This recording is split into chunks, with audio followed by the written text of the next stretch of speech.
ஆண்டவராகிய இயேசுவின் நாமத்தில் தொலைக்காட்சி நேயர்களுக்கு அன்பின் வாழ்த்துக்கள். இன்னொரு முறையாக உங்களோடு கூட இந்த ஊடகத்தின் வாயிலாக தொடர்பு உள்ள தேவன் தந்த வாய்ப்புக்காய் நன்றி. இந்த ஊடகத்திலே பார்க்கிறவர்கள் தொடர்ந்து பார்க்க அன்பை கேட்கிறேன். சில நிமிடங்கள் பார்க்கிறீர்கள், அடுத்து அவனுடைய செய்தியை நீங்கள் விட்டு விடுகிறீர்கள். எனவே ஒரு செய்தியை தொடர்ந்து பார்க்க அன்பை கேட்கிறேன். இந்த நாளினுடைய செய்தி என்னவென்றால், நெருப்பின் தன்மைகள். நெருப்பு ஒன்றை உருவாக்கும், அதுவழியிலே இன்னொன்றை அழிக்கும். இந்த நெருப்பை குறித்து வேதத்துல பல இடங்களில் எழுதப்பட்டிருக்கிறது. நெருப்பின் தன்மைகள். இந்த நாளிலே ஒரு 7 காரியங்களை உங்களோடு பகிர்ந்து கொள்ளும்படி விரும்புகிறேன். நெருப்பு என்ன செய்யும்? நம்ம எல்லாரும் தெரியும். அந்த நாட்களில நம்முடைய எல்லா குடும்பங்களிலேயும் அது உணவு சமைப்பதற்காக பயன்படுத்தப்பட்டது. அது பல காரணங்களுக்காக பயன்படுத்தப்படுது. அதுல நன்மை உண்டு, தீமை உண்டு. ஒன்றை சுட்டெரிக்கிறது, இன்னொன்றை சுத்தம் பண்ணுகிறது. இதனால அந்த நெருப்பின் வேதம் சொல்லுகிற அந்த நெருப்பின் தன்மைகளை ஒவ்வொன்றாய் உங்களோடு நான் பேச விரும்புகிறேன். நீதிமொழியின் புஸ்தகம் 6ஆம் அதிகாரம் 28ஆம் வசனம் இப்படி சொல்கிறது: தன் கால் சுடாமல் எவனாவது தழலின் மேல் நடக்க முடியுமோ? இந்த தழல் என்ற வார்த்தைக்கு நெருப்பு. திரும்ப படிக்கிறேன். தன் கால் சுடாமல் எவனாவது தழலின் மேல் நடக்க கூடுமோ? நெருப்பின் மேல் நடக்க கூடுமோ? அந்த வார்த்தையை பாருங்கள். என்னுடைய கருத்து என்னவென்றால், பாவம் ஒரு மனிதனை எரித்து விடும். பாவம் ஒரு மனிதனை சுட்டெரித்து விடும். ஆங்கிலத்திலே சொல்வமையானால், அன்பானவர்களே, இட் கன்சியூம் இப்படி சொல்லப்பட்டிருக்கிறது. இந்த goal is just like a sin. அந்த வார்த்தையை படிக்கிறேன்.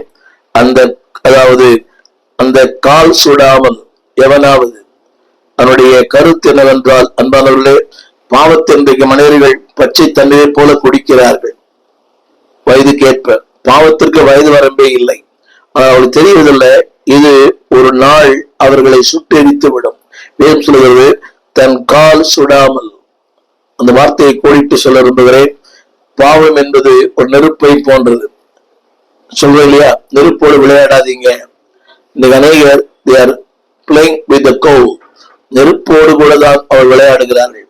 ஒரு குடியா இருக்கலாம், தவறான வாழ்க்கையா இருக்கலாம், அன்பானவர்களே, ஏதோ ஒரு கெட்ட நடத்தையா இருக்கலாம், தவறான உறவுகளா இருக்கலாம், அவள் பயன்படுத்துகிற பொருட்களா இருக்கலாம்.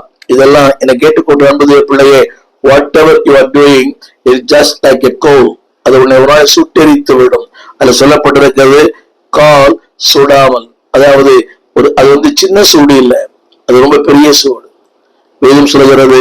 எனவேதான் இந்த வார்த்தை சொல்கிறது, நல்லா கவனிக்க வேண்டும். பாவம் செய்கிற ஒவ்வொருவருமே நெருப்பில் மேல் நடக்கிறார். இன்னைக்கு நெருப்பு தீ மிதிக்கிறாங்க நிறைய பேர். அது கூட கட்டாயம் அவளை சுடாமல் விடுவதில்லை, ஓடுகிறார்கள். எப்படியானாலும் பாவத்தோடு வாழ்கிற, பாவத்தோடு விளையாடுகிற நீ ஒரு நெருப்பின் மேல் நடந்து கொண்டிருக்கிறாய். ஓடுகிறதல்ல, யூ ஆர் வாக்கிங் இன் த கோல். அந்த நெருப்பிலே நீ நடக்கிறாய். இன்றைக்கு இல்லாவிட்டாலும் ஒரு நாள் அந்த நெருப்பு உன்னை சுட்டெரித்து விடும். அது உடல் முழுதும் உன்னை உள்வழித்து விடும். நாம் பார்க்கிறோமே அன்பானவர்களே, அந்த நெருப்பு என்ன பண்ணுகிறது சொன்னால், அப்படியே அவனை கறிக்கட்டை ஆக்கி விடுகிறது.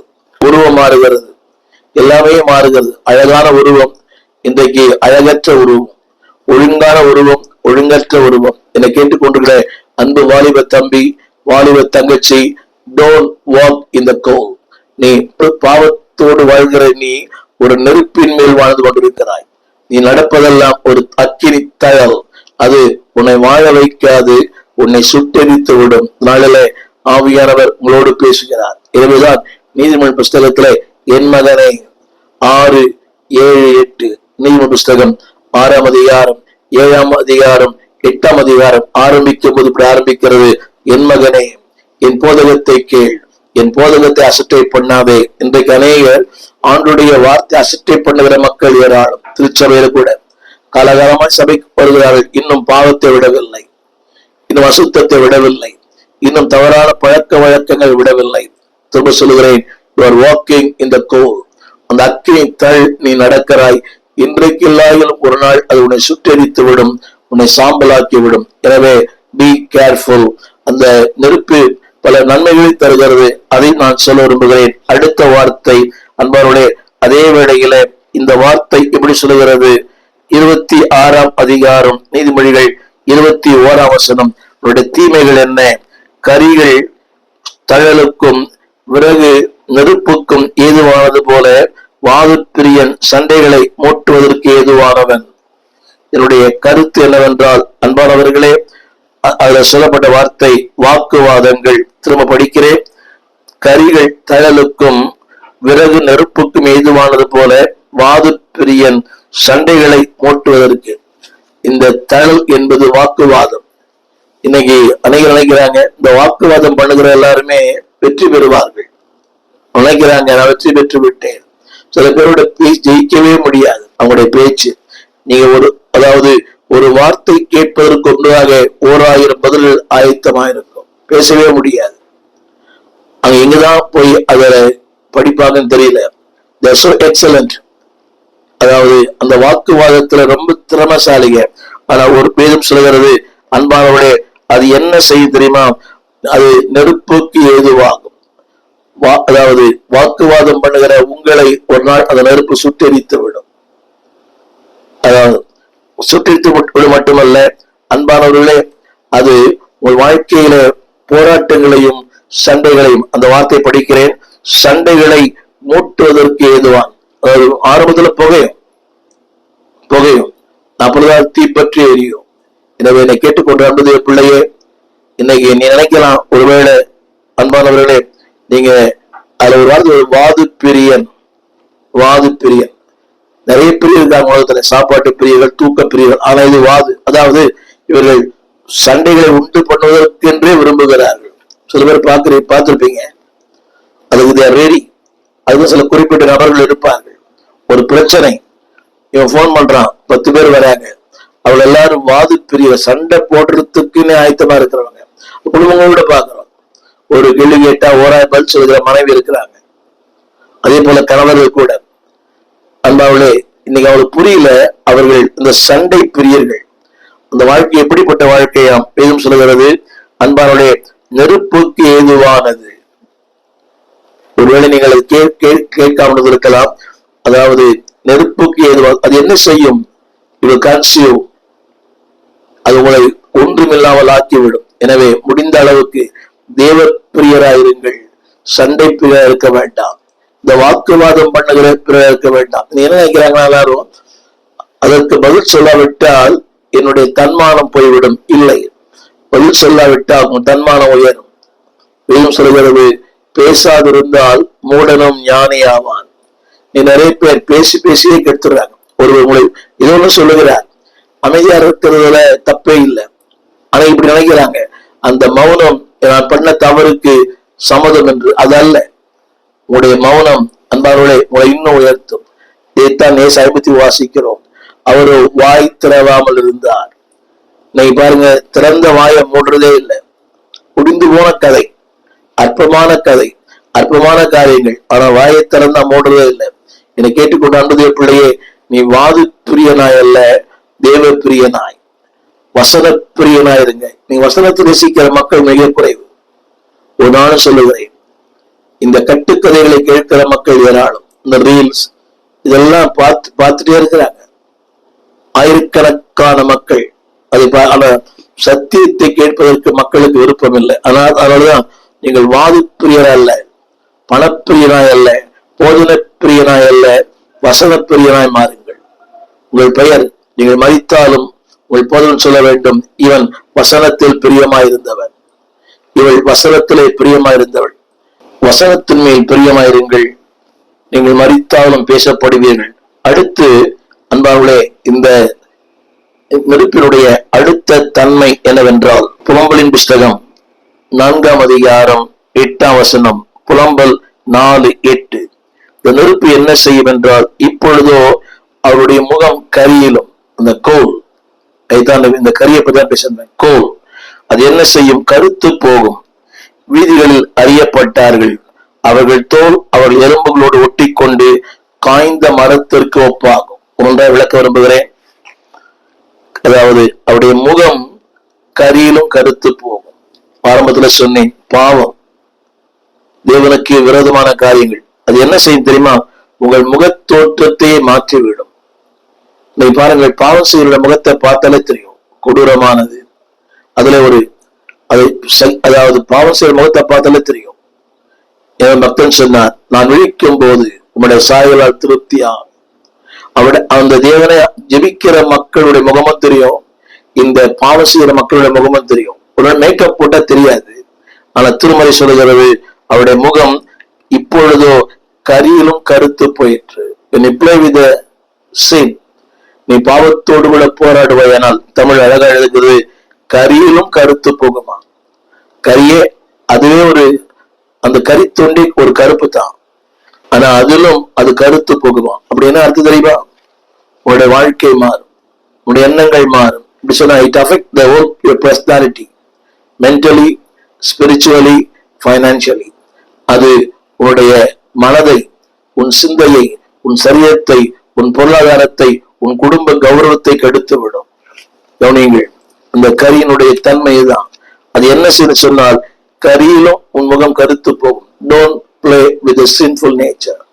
பாவத்தோடு விளையாடாதே. அன்பு சகோதரனே, அன்பு சகோதரர், இன்னைக்கு அது இன்பமா இருக்கலாம், இன்னைக்கு அது உனக்கு ரொம்ப நெருக்கமா இருக்கலாம், இன்னைக்கு அது உனக்கு ரொம்ப கவர்ச்சியா இருக்கலாம். A day will come. தேவன் சொல்கிறது, அவருடைய முகம், பாவம் சொல்லுடைய முகம் கரியிலும் கருத்து போகும். அது மட்டுமல்ல, அவர்கள் வீதிகளிலே அறியப்படுவார்கள். இத்தனை பெரிய கேவலம். அந்தரங்கத்தில் செய்யப்படுகிற ஒரு பாவம் அரங்கத்தில் பேசப்படும். ஒருவேளை நீங்க அந்தரங்கத்துல செய்யலாம், ஆனால் வீதிகளிலே அறியப்படுவார்கள். அது எப்படி? ஒரு தவறு பண்ணுகிறார், ஒரு குடிக்கிறவர், தவறான வாழ்க்கையை வாழ்கிறவர், லஞ்சம் வாங்குகிறார். இந்த ஊடகத்துல வருது இல்லையா, இந்த லஞ்சம் வாங்கினவங்க முகத்தை மூடிக்கொண்டு வெளியே அவர்கள் வண்டியில் ஏறுகிறார்கள். அதாவது அது உலகம் ஃபுல்லா பேசப்படுது. இந்த கொலைகாரர், திருடன், லஞ்சம் வாங்கினவர் வீதிகளை ஊடகங்களை அறியப்படுகிறார். இன்றைக்கு இந்த ஊடகங்கள் பேசுதா இல்லையா, இப்படிப்பட்ட காரியங்களை செய்தார். தவறான வாழ்க்கை, இந்த கொலை பண்றவங்க, திருடுறவங்க, லஞ்சம் வாங்க அத்தனை பேரும் புகைப்படங்கள் ஊடகத்துல வருகிறது. வீடு அறியப்படுவதில்ல, உலகத்திலே அறியப்படுகிறார்கள். அடுத்த வாசல் சொல்லப்பட்டிருக்கிறது, அவர்கள் தோல் அவர்கள் எலும்புகளோடு ஒட்டி கொண்டும். This is the result of the sinful nature. பாவம் செய்யுடைய வாழ்க்கை தான். அவருடைய தோல் அவள் எலும்புகளோடு. இன்னைக்கு நல்ல உடல் வாகு, உடற்கட்டு, அழகு, சௌந்தரியம் எல்லாமே இருக்குது. மேக்கப் பாருங்க, முடி அலங்காரம், அடுத்து முக அலங்காரம், ஒவ்வொன்றுக்கும் ஒரு அலங்காரம், இவைகளுக்கு ஒரு அலங்காரம். இத்தனை அலங்காரம் பண்ணினாலும் அந்த கரி நெருப்பு உங்களை சும்மா விடாது, அந்த பாவம் உங்களை சும்மா விடாது. அது சொல்லப்பட்ட வார்த்தை, அவர்கள் தோல் அவள் எலும்புகளோடு ஒட்டி கொள்ளும், அவர்கள் காய்ந்த மரத்துக்கு ஒப்பாய் மாறுவார்கள். அவருடைய வாழ்க்கை காய்ந்து போன ஒரு மரம். Is a dry. திரும்ப சொல்லுகிறேன், அது சொல்லப்பட்ட வார்த்தை, ஒட்டி கொள்ளுமா. அழகு எங்கே, சௌந்தரியம் எங்கே? இந்த எலும்புருக்கி நோய்ன்னு சொல்றாங்க இல்லையா, ஆள் அடையாளம் தெரியாம.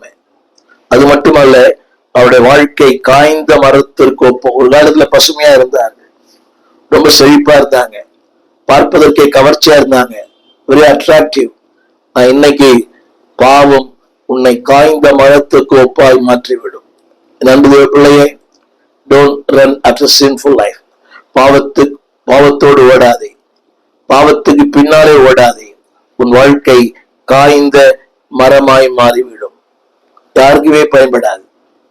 காய்ந்த மரம் அடுப்பிலே போடப்படும், அதனுடைய இலைகள் ஒன்றுக்குமே பயன்படாது. ஒரு காலத்துல ஒவ்வொரு இலைகளுமே ஏதோ அதுல ஒரு கெமிக்கல் இருக்குது, ஒவ்வொரு இலைகளிலுமே ஏதோ ஒரு சிறப்பு தன்மை இருக்குது. அதனாலதான் வீடுகளில அந்த இலைகளை வைக்கிறார். ஒரு வேப்பிலை, அதுல ஒரு கெமிக்கல், ஒரு மா இலை, அதுல ஒரு கெமிக்கல், ஒவ்வொரு இலைகளிலும் ஒரு கெமிக்கல் இருக்குது. ஆனால் காய்ந்த மரத்துக்கு அது எதுக்குமே பயன்படாது. என்னை கேட்டுக்கொண்டு பிள்ளைய, பாவம் உன்னை சுட்டெரித்து விடும்.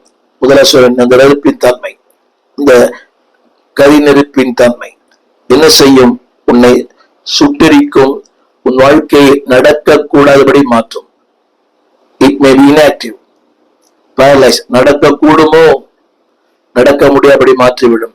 அடுத்து இன்னொன்றை சொன்னேன், அன்பானவர்களே, புலம்பல் 4:8 பாவம் செய்த வாழ்க்கை, அதாவது அவருடைய முகம் கரியிலும் கருத்து போகுமா, வீதியில் அறியப்படுவார்கள், அவருடைய எலும்புகளை ஒட்டி கொள்ளும். ஒன்றை கூட சொன்னேன், இந்த கரி நெருப்பு இருந்தா சண்டை சொல்லப்பட்டிருக்கிறது. விறகு நெருப்புக்கு ஏதுவானது போல வாதுத்துரியன் சண்டைகளை உண்டு பண்ணுக ஏதுவா இருக்கிறான். அதே வழியில அவருடைய இன்னொரு பாசிட்டிவ் சைடை அவருடன் நான் பேச விரும்புகிறேன். இப்படிப்பட்ட நெருப்பாயிருங்கள். கோல் சொல்லுகிற, சண்டை போடுகிற அப்படிப்பட்ட நெருப்பாய் அல்ல, ஆண்டவருக்கு பிரியமான.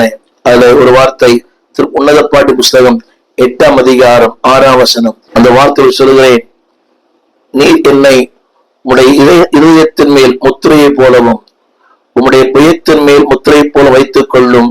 நேசம் மரணத்தை போல வலிது, நேச வைராக்கியம் பாதாளத்தை போல கொடிதா இருக்கிறது. முக்கியமான வார்த்தை, அதன் தழல் அக்கினி தழலும் அதன் ஜுவாலை கடும் ஜுவாலையா இருக்கிறது. அங்கே சொல்லப்பட்ட 2 வார்த்தைகளை நான் உங்களை பயன்படுத்துகிறேன். தமிழோட ஆங்கிலத்தில் அழகாப்படுறது, the jealous for God, ஆண்டவருக்கு என்ற அந்த வைராக்கியம். படிக்கிறேன் கேளுங்கள். தமிழ்ல நேச வைராக்கியம். அந்த கரி, அந்த நெருப்பு எதை குறிக்கிறது சொன்னால், அதனாலதான் அந்த வார்த்தை போட்டிருக்கிறது. அது அதன் அக்கினி தழலும் அதன் ஜுவாலை கடும் ஜுவாலையுமா இருக்கிறது. சற்று புரிந்து கொள்வது கடினமா இருந்தாலும் வெரி சிம்பிள். அதாவது நேச வைராக்கியம். இன்றைக்கு அன்பானவர்களே, அந்த வைராக்கியம் இல்லை, இதை வந்து போகிறார்கள். திருமலை சொல்கிறது பினகாசை குறித்து, அவன் பக்தி வைராக்கியம் உள்ளவனாய் இருந்தான். இன்றைக்கு சபை குறித்த பக்தி வைராக்கியம் இருக்கிறது, தேவனை குறித்த பக்தி வைராக்கியம் இல்லை. எல்லாரும் சொல்ற வார்த்தை எல்லாம் எம்மதமும் சம்மதம். கவனிங்கள், நீங்கள் ஒரு ஆண்டுடைய பிள்ளை, அதை நிரூபிங்க. Don't compromise. இது எந்த துறையில் இருக்கலாம், அரசு துறையில் இருக்கலாம், நீங்கள் திரைப்படத்துறையில் இருக்கலாம், இசைத்துறையில் இருக்கலாம், ஏதோ ஒரு துறையில் இருக்கலாம், வணிகத்துறையில. You prove that you are a child of God. நீங்கள் தனித்தன்மை வாய்ந்தவர்கள் என்பதை நீங்கள் நிரூபியுங்கள். வேதம் சொல்கிறது இந்த வைராக்கியம். இன்னைக்கு நிறைய பேருக்கு திருச்சபைக்கு போக நிறைய பேருக்கு வைராக்கியம் ஏதோ போக வேண்டும், தேவனை பற்றிய வைராக்கியமே இல்லை. அன்பு தேவ பிள்ளைகளே, உங்களுக்கு ஒரு தேவனை பற்றிய வைராக்கியம் இருக்குதா? ஒரு காரியம் சொல்ல விரும்புகிறேன். இந்த பாரம்பரிய கிறிஸ்துவ குடும்பத்துல பிறந்தவர்களுக்கு அது சற்று குறைவா இருக்கிறது. ஆனால் தேவனை அறியாத குடும்பத்திலிருந்து அறிந்தார்களே, they have a zeal for God. அதை நீ ஒத்துக்கொள்ள நினைக்கிறேன். மாறுபட்ட கருத்தா இருந்தால் விட்டு விடுங்கள். இந்த ஜெலஸ் தேவனுக்கு என்ற வைராக்கியம் என்ன வந்தாலும் எது வந்தாலும். இன்னைக்கு பாருங்களே, அதாவது ஆவிக்குறை கிறிஸ்தவர் சொல்லுவது எல்லா இடத்துலயும் நிற்கிறாங்க. அங்கே இருக்கிறாங்க, இங்கே இருக்கிறாங்க, அதிலும் இருக்கிறார்கள், இதிலும் இருக்கிறார்கள். அதுக்காக சொல்லுகிற வார்த்தை, யாரையும் நாம் பகைத்துக் கொள்ள கூடாது. பகைக்க வேண்டிய அவசியம் இல்லை. நீ நிரூபித்து காட்டுங்கள், நீ தேவனுடைய பிள்ளை. உங்கள் அலுவலர்கள் அதற்காக நீங்களே போய் அவருடைய சண்டை போட வேண்டாம். நீங்கள் நீங்களாவே இருங்கள், அவள் அவளாக இருக்கட்டும். இன்றைக்கு பாருங்களேன், அந்த அவருடைய எல்லா நிகழ்ச்சியும் நாம் பங்கு பெறுகிறோம். நான் சொல்வது வேற மாதிரி. அவருடைய சடங்குகளில் நாம் பங்கு பெறுகிறோம். அவருடைய அர்த்தம் என்னவென்றால், நான் அந்த பாரம்பரிய சடங்கை ஏற்றுக்கொள்ளுகிறேன். இல்லை அன்பானவர்களே, திரும்ப அந்த வார்த்தை எழுதப்பட்டிருக்கிறது, பாதாளத்தை விட நேச வைராக்கியம் பாதாளத்தை போல கொடியது. அந்த வைராக்கியம், பாதாளத்துக்கு எல்லையே இல்லை, வைராக்கியத்துக்கு எல்லையே இல்லை. அடுத்த வார்த்தை எழுதப்பட்டிருக்கிறது, அதன் தழல் அக்கினி தழலாய், அதன் ஜுவாலை கடும் ஜுவாலையா இருக்கிறது. ஆங்கிலத்துல பயன்படுத்தப்பட்ட 2 வார்த்தைகள், jealous for God, love for God. அந்த அன்பு, இருக்கிற அன்பு கொழுந்து விட்டு எரியட்டும். அவளோடு பேசும்போது இருதயம் கொழுந்து விட்டு எரியவில்லையா? தேவனுடைய அன்பு ஒவ்வொரு நாளும் it should be fire. நேற்றை விட இன்றைக்கு அன்பு அதிகமா இருக்கட்டும். தேவன் இருக்கிற அந்த அன்பு. அடுத்த வாசலும் the jealous for God, பக்தி வைராக்கியம். அன்பானவர்களே, அந்த வைராக்கியம் பரலோகங்களை பாராட்டும். அந்த அதாவது நீங்கள் அவர்களாக, ஒருவேளை அவர்களாகவே நீங்க இருந்து விட்டால் உலகம் உங்களை போற்றலாம், ஆனா பரலோகம் போற்றாது. ஒரு சின்ன சின்ன காரியங்களை ஒரு வார்த்தை உங்களுக்கு சொல்ல விரும்புகிறேன். இந்த மல்கியா 2ஆம் அதிகாரத்துல ஒரு 8 முறை ஒரு வார்த்தை வருகிறது, அவன் அவன் அவன் அவன். விதமுறை எடுத்து படியுங்கள். அவன் என்னோடு கூட சமாதானமா இருந்தான். அவனோடு கூட நான் பண்ணின் உடன்படிக்கை ஜீவனும் சமாதானமா இருந்தது. அவனுக்கு சொன்னது அப்படியே செய்தான். அவன் வாயிலை வேதத்தை தேடுவாள். அவன் அவன் அவன் இந்த அவன் யார் என்றால், என்னாகமம் 23 அதிகாரம் 15 வசனத்தில் ஒரு மனிதன் வாழ்ந்தான். என்னாகமம் 23:15. அவன் பெயர் பினகாஸ். என்னாகமத்தில் வாழ்ந்தவனை ஆண்டவர் மல்கியாவரை பேசுகிறார். எத்தனை பெரிய மேன்மை! திருமறை இருந்தால் எடுத்து படியுங்கள். அவனோடு நான் பண்ணின உடன்படிக்கை, அவன் வாயிலே வேதம், அவன் கர்த்தருடைய தூதன், அவன் அவன் என்ற வார்த்தை திரும்ப திரும்ப ஆண்டவர் பேசுகிறார். இந்த அவன் யாரோ அல்ல, என்னாகமத்தில் வாழ்ந்த ஒரு மனிதன் பினகாஸ். ஆரோனின் மகனாகிய எலியாசின் மகனாகிய பினகாஸ். பாருங்கள், அவனுடைய தகப்பன் அவனுடைய வம்சத்தை போடுகிறார். ஆரோனின் மகனாகிய எலியாசிரின் மகனாகிய பினகாஸ். பாருங்கள், உங்கள் வைராக்கியம் உங்களை உயர்த்தும்.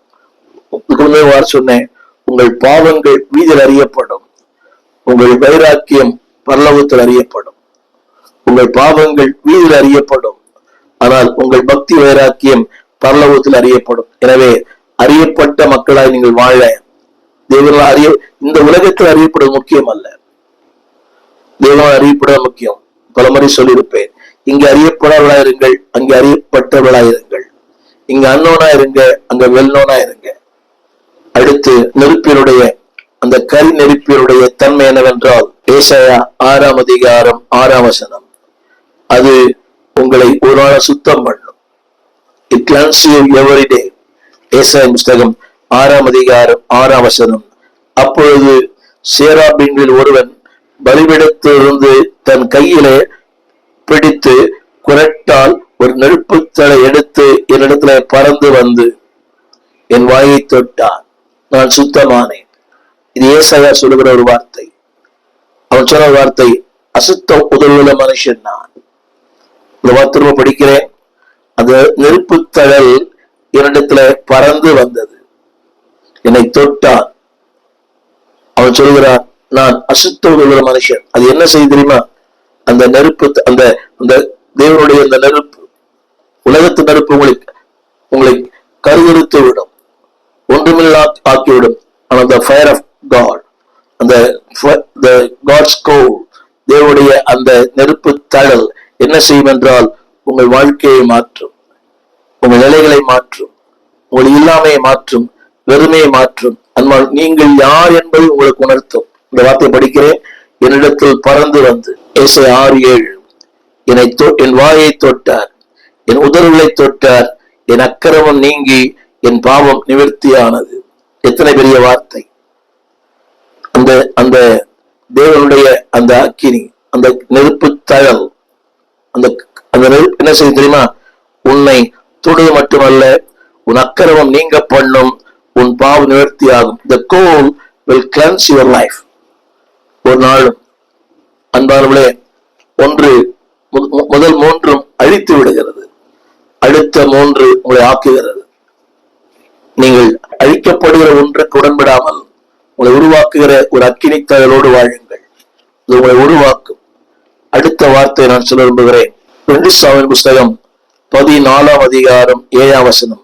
கோல் ஆஃப் ஹோப், நம்பிக்கை நெருப்பு தழல். 2 சாமுவேல் 14:7. அதாவது, இஸ்ரவேல் வம்சத்தார் எல்லாரும் உங்கள் அடியாளுக்கு விரோதமாக எழும்பி தன் சகோதரனை கொன்று போட்டவனை ஒப்பி அவன் கொன்ற அவன் சகோதரனுடைய பிராணனுக்காக நாங்கள் அவனை கொன்று போடுவோம், சுதந்திரவாளானும் அவன் அழித்து போடுவோம் என்றார்கள். இப்படி என் புருஷனுக்கு பேரும் நீதியும் பூமியை வைக்காதபடிக்கு எனக்கு இன்னும் மீதியா இருக்கிற பொரியும் அவித்து போட மனதாய் இருந்தார்கள். இது சற்று புரிந்து கொள்வது கடினம். 2 சாமுவேல் புஸ்தகம் 14 அதிகாரம். இது பெரிய சரித்திரம். வாசிக்கிறேன், எல்லாரும் கவனமாய் கேட்கிறேன். ராஜாவின் இருதயம் அப்சலோமின் மேல் இன்னும் தாங்களாய் இருக்கிறதை செருபாயின் குமாரன் யோவாப் கண்டான். அவன் தெக்கோவாயிலிருந்து புத்தி உள்ள ஸ்திரியை அழைத்தான். நீ இழவு கொண்டாடுகிறவளைப் போல துக்க வஸ்திரங்களை உடுத்திக் கொண்டு எண்ணெய் பூசிக்கொள்ளாமல் இறந்து போனவனுக்காக நெடுநாள் துக்கிக்கிற ஸ்திரியை போல காண்பித்து ராஜாவிடத்துல போய் அவரை நோக்கி இன்னென்ன பிரகாரமாக சொல் என்று அவள் சொல்ல வேண்டிய வார்த்தைகளை யோவாப் அவள் வாயிலை போட்டான். அப்படியே அந்த அந்த ஸ்திரீ ராஜாவோட பேச போய் தரையிலே முகக்குப்புற விழுந்து வணங்கி, ராஜாவே ரட்சியும் என்றாள். ராஜா அவளை பார்த்து, உனக்கு என்ன வேண்டும் என்றதற்கு அவள், நான் விதவையானவள், என் புருஷன் அவன் சென்று போனான். அடியாளுக்கு 2 குமாரர் இருந்தார்கள். அவள் இருவரும் வெளியிலே சண்டை பண்ணி அவர்களை விலக்கி ஒருவர் இல்லாதபடினாலே ஒருவன் மற்றவனை அடித்து கொன்று போட்டான்.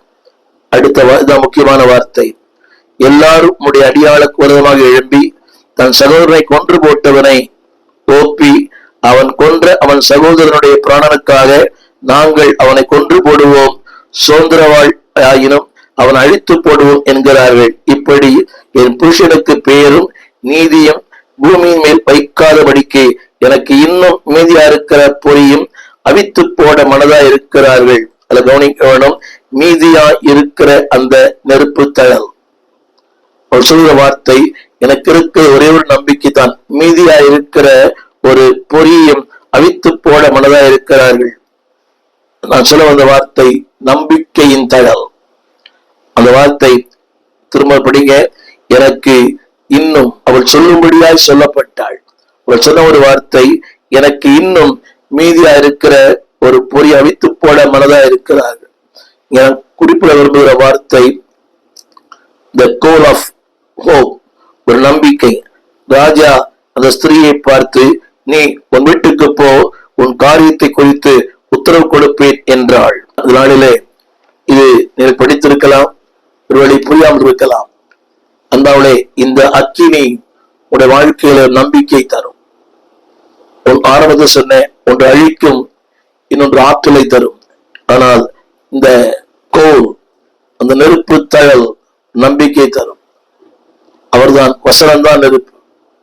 ஆரம்பத்தில் சொன்ன ஒன்று அழிக்கிறது, இன்னொன்று ஆக்குகிறது. இங்கே பயன்படுத்தப்பட்ட வார்த்தை, நான் எனக்கு இருக்கிற மீதியா இருக்கிற இந்த பொறியையும் அவித்து போட மனதா இருக்கிறார்களே. அந்த பொறி என்பது அக்கினி தழல், அந்த நெருப்பு தழல். அதுல சொல்லப்படுறது, அதை அவித்து போட மனதா இருக்கிறார்களே. நான் ஆரம்பத்துல சொன்னேன், தேவனுடைய அந்த அக்கி உங்க வாழ்க்கை இருக்குமானால், அந்த வைராக்கியம் இருக்குமானால் உங்களை யாரும் அவிக்க முடியாது. எனவே தான் உன்னத பாட சொல்லப்பட்டிருக்கிறது, அந்த நேச வைராக்கியம், அந்த நெருப்பு நம்பிக்கை சொல்லுகிறது. கடைசியாக ஒரு வார்த்தையை சொல்லி முடிக்க விரும்புகிறேன். ரோமர் 12ஆம் அதிகாரம் 20ஆம் வசனம். ரோமர் 12:20. இந்த அக்கினி, இந்த நெருப்பு தழல் இரக்கத்தை பேசுகிறது. ஆவியான சொல்கிற வார்த்தை, அன்பானுடைய அன்றியும் உன் சத்துரு பசியாய் இருந்தால் அவனுக்கு போஜனம் கொடு, அவன் தாகமாய் இருந்தால் அவனுக்கு பானம் கொடு, நீ இப்படி செய்வதனால் அக்கினி தழலை அவன் தலையின் மேல் குவிப்பாய். இது அழிப்பதற்கு அல்ல. இங்க சொல்லப்பட்ட வார்த்தை, அதாவது கோல் ஆஃப் கைண்ட்னஸ். அவன் போஜனம் கொடு, தாகமாயிருந்தால் பானம் கொடு, இப்படி செய்வதனால் அன்பானவர்களே அக்கினி தழலை அவன் மேல் குவிப்பாய். இது ஒருவேளை நீங்க எதிர்மறையாய் நீங்கள் யோசிக்கலாம். அப்படியானால் அவன் கொடுத்தவன் அழிப்பதா? இல்லை. அங்க சொல்லப்பட்ட வார்த்தை, அன்பானவர்களே, அந்த அக்கினி தழல் அவன் இருக்குமானால் அது அன்பானவர்களே அது அவன் வாழ்க்கையை பசியாற்றும், அவனுக்கு போஜனம் தரும். இங்க சொல்லப்பட்ட வார்த்தை the hope of kindness, இரக்கத்தின் அக்கினி தழல். ஒரு 3 கருத்து சொல்லுகிறேன் அன்பானவர்களே. சுத்திகரிக்கும் அக்கினி தழல். 3வது நம்பிக்கையின் அக்கினி தழல். 4வது இரக்கத்தின் அக்கினி தழல். உங்க வாழ்க்கையில எப்படிப்பட்ட அக்கினி தழல் வைத்திருக்கிறீங்க? பாவத்தின் அக்கினி தழலா? வாக்குவாதத்தின் அக்கினி தழலா? பின்மாற்றத்தின் அக்கினி தழலா? புலம்பல் 4:8 எழுதப்பட்டது பின்மாற்றம். அது சொல்லப்பட்டது, அவருடைய முகம் கரியிலும் கருத்து போயிற்று. வீதியில் இப்பொழுதோ நல்லா கவனிக்கணும். ஒரு காலத்துல அழகா இருந்தாங்க, ஆடினார்கள், பாடினார்கள், துதித்தார்கள், ஜெபித்தார்கள், தேவனுக்கு பயன்பட்டார்கள். இப்பொழுதோ பேக்ஸ்லைடர். என்ன ஆயிற்று? முகம் கருத்து போயிற்று, வீதிகளை அறியப்பட்டார்கள். இவள் அவருடைய ஐடென்டிட்டி. ஒரு நாளில தேவனுடைய பிள்ளை, இன்றைக்கு பிசாசின் பிள்ளை, உலகத்தின் பிள்ளைகள். அது மட்டுமல்ல, தோல் எலும்புகள் ஒட்டி கொண்டது காய்ந்த மரம். ஒரு காலத்துல பசுமையான மரம், கனி கொடுக்கும் மரங்கள், விருட்சங்கள், என்று காய்ந்து போன மரங்கள். என்னை கேட்டுக்கொண்டாடுகிற பிள்ளையே, தேவனுக்கென்று எரிகிற அக்கினி தழலாய், தேவனுக்கென்று எரிகிற ஒரு நட்சத்திரமாய், எரிகிற ஆண்டவருக்கு என்று பிரகாசிக்கிற ஒரு அக்கினி தழலாய் நீ மாற உனக்காக ஜெபிக்கிறேன். அந்த அக்கினி உன்னை சுத்திகரிக்கும், உன் பாவத்தை நீக்கும், நம்பிக்கையை தரும். அது மட்டுமல்ல அன்பானவர்களே, உன்னுடைய வாழ்க்கையில உயர்ந்த இடத்துக்கு கொண்டு போகும். அதுல சொல்லப்பட்ட ஒரு வார்த்தை, தேவனுடைய இரக்கங்களுக்கு உன்னை சொந்தக்காரனாய் மாற்றும். அதே வேளையில அதற்கு எதிர்மறையான காரியம் உன்னை சுட்டுவிடும். அது மட்டுமல்ல, உன்னுடைய வாழ்க்கை ஒன்றுமில்லாமல் போகும், கருத்து விடும். மூன்றாவதாக, அது சண்டைகளுக்கும் பிரச்சனைகளுக்கும் போராட்டங்களுக்கும் ஏதுவாயிருக்கும். அந்த அந்த அக்கினி தேவையில்லை, அந்த தழல் தேவையில்லை. தேவன் விரும்புகிற தழல் அந்த அக்கினி தரும் வாழ்க்கை இருக்குமானால் ஆசீர்வாதம், நம்பிக்கை, இரக்கம், தயவு, தேவன் உங்களை பாராட்டுகிற பாராட்டுதல். எப்படிப்பட்ட பாராட்டுதல்? நேச வைராக்கியம். இப்படி நாளில அப்படிப்பட்ட வைராக்கியத்தோடு வாழ தேவன் இரக்கம் செய்வாராக. இந்த அந்நிய அக்கினி நமக்கு தேவையில்லை. தேவனுடைய அக்கினியை பெற்றுக் கொள்வோம். அந்நிய அக்கினி முகம் கருத்து விடும், நம்மை காட்டி கொடுத்து விடும், சண்டைகளை உண்டாக்கும், நம் வாழ்க்கை சுட்டு விடும். அந்நிய அக்கினி வேண்டாம். தேவனுடைய அக்கினியை பெற்றுக் கொள்வோம். ஜெபிப்போம். வானத்தையும் பூமியும் படைத்த நல்ல ஆண்டவரே, அந்நிய அக்கினி அல்ல, பரலோக அக்கினியால் நிரப்புங்க ஐயா. அந்த நெருப்பு தழல் எங்களை தொடட்டும். ஏசாயாவை தொட்ட அந்த நெருப்பு தழல் எங்களை உதவியை தொடட்டும், உங்கள் வாழ்க்கையை தொடட்டும். Lord, we pray for a cleansing life, a kindness life, a life of hope, ஒரு நம்பிக்கையின் வாழ்க்கை. Yes Lord, அந்த அக்கினி தழல் நாளிலோட பிள்ளையை தொடுவதாக. நம்பிக்கையற்ற ஆண்டவரே, வாழ்க்கையில சோர்ந்து போன பிள்ளைகளுக்கு நம்பிக்கை தரட்டும், இரக்கத்தை உண்டு பண்ணட்டும். பாவத்தோடு வாழ்கிற மக்கள் பரிசுத்தமடையட்டும். உலகத்தில் அக்கினி வேண்டாம், அது கருத்து விடும், எங்களை சுற்றி விடும். அது மட்டுமல்ல, சண்டைகளை எழுப்பும், எங்கள் வாழ்க்கையே நாரடித்தும். அந்த சண்டை பிரிய என்ற வார்த்தைக்கு சொந்தக்க வாது பிரியனாக அல்ல, தெய்வ பிரியவராக எங்களை மாற்றும். அந்த பரலோக அக்கினி தழல் என் மேல படட்டும். அந்த அக்கினி ஒருவர் வாழ எங்கள் உதவி செய்யும். இயேசுவின் நாமத்தில் எங்கள் நல்ல பிதாவே, ஆமேன். அன்பான பிள்ளைகளே, அந்த பரலோகத்தினுடைய அந்த அக்கினி தழல் உங்கள் மேல் விழ, அந்த அக்கினி தழலோடு வாழ உதவி செய்யுங்க. அவன் உதவி செய்வாராக. அது உங்களை அவித்து விடாதபடி பாதுகாத்துக் கொள்ளுங்க. அந்த அக்கினி தழல் உங்களை அழிப்பதற்கு பல காரணங்கள் உண்டு, பல காரியங்கள் உண்டு.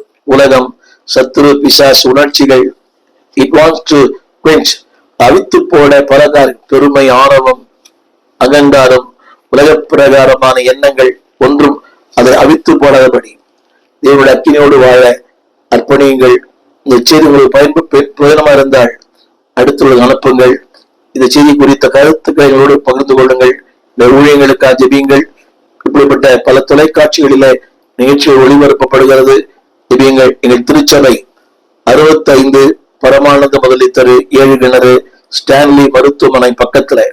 நீங்கள் வேறு எந்த சபைக்கும் போகாவிட்டால், நீங்கள் சென்னையில் இருப்பீர்களானால் ஸ்டான்லி மருத்துவமனை, மின்ட் வள்ளலா நகர் சொல்லுவாங்க, அந்த வள்ளலா நகர் அந்த பேருந்து பக்கத்துல என்னோட ஆலயம் இருக்கிறது.